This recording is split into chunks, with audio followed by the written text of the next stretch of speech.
Level playing field case की समाअत के दौरान चीफ जस्टिस काजी फाइज ईसा ने पीटीआई के वकील से मुकालमा करते हुए कहा कि लगता है आप इंतखाबात का इल्तवा चाहते हैं।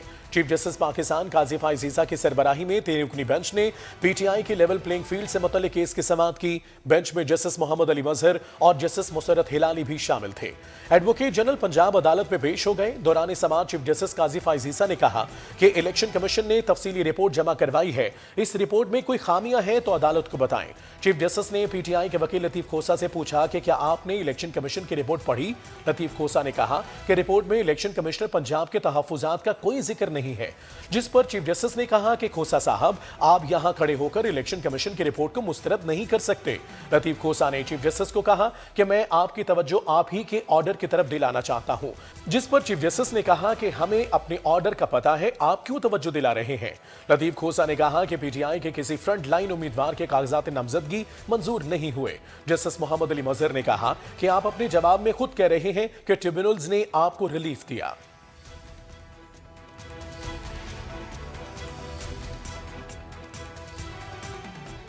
सुप्रीम कोर्ट ने पाकिस्तान तहरीक इंसाफ के बल्ले के निशान के लिए दायर दरख्वास्त 10 जनवरी को समाअत के लिए मुकर्रर कर दी।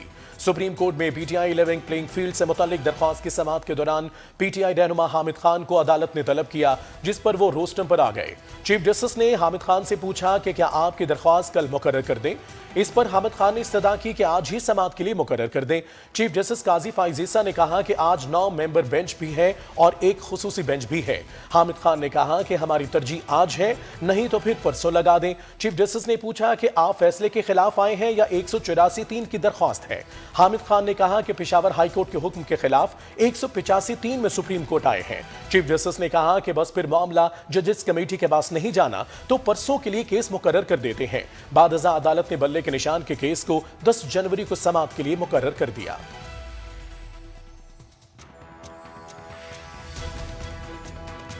आम इंतखाबात के लिए उम्मीदवारों के कागजात नामजदगी मुस्तरद या मंजूर होने के खिलाफ एपलेट ट्रिब्यूनल में समाअतों का सिलसिला जारी है। कराची के हल्का NA 242 से शहबाज शरीफ को इलेक्शन लड़ने की इजाजत मिल गई। एपलेट ट्रिब्यूनल ने हल्का NA 242 से शहबाज शरीफ के खिलाफ मसूद खान मंदुखेल की अपील मुस्तरद करके उन्हें इलेक्शन लड़ने की इजाजत दे दी है।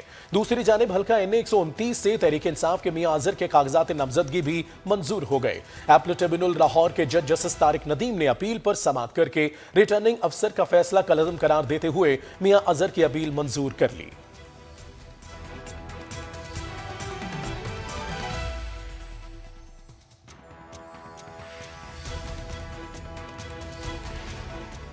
ढाका गुज़िश्ता रोज होने वाले आम इंतखाबात में बांग्लादेश की वज़ीर आज़म शेख हसीना वाजिद ने 5वीं बार कामयाबी हासिल कर ली।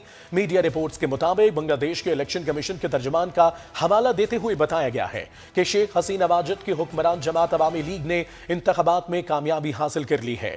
एतवार को होने वाले इंतखाबात के नताइज के मुताबिक हसीना वाजिद की जमात अवामी लीग और उनकी इत्तेहादी जमातों ने 300 पार्लिमानी नशिस्तों में से कम 223 नशिस्तें जीत ली हैं। इन नताइज के बाद अब हसीना वाजिद मजीद 5 साल तक इक्तदार में रहेंगी। बांग्लादेश में गुज़िश्ता रोज होने वाले आम इंतखाबात में वोटिंग का तनासुब गुज़िश्ता आम इंतखाबात के मुकाबले में 50% कम रहा। 2018 में वोटिंग का तनासुब 80% था और मौजूदा इंतखाबात में सिर्फ 40% रहा।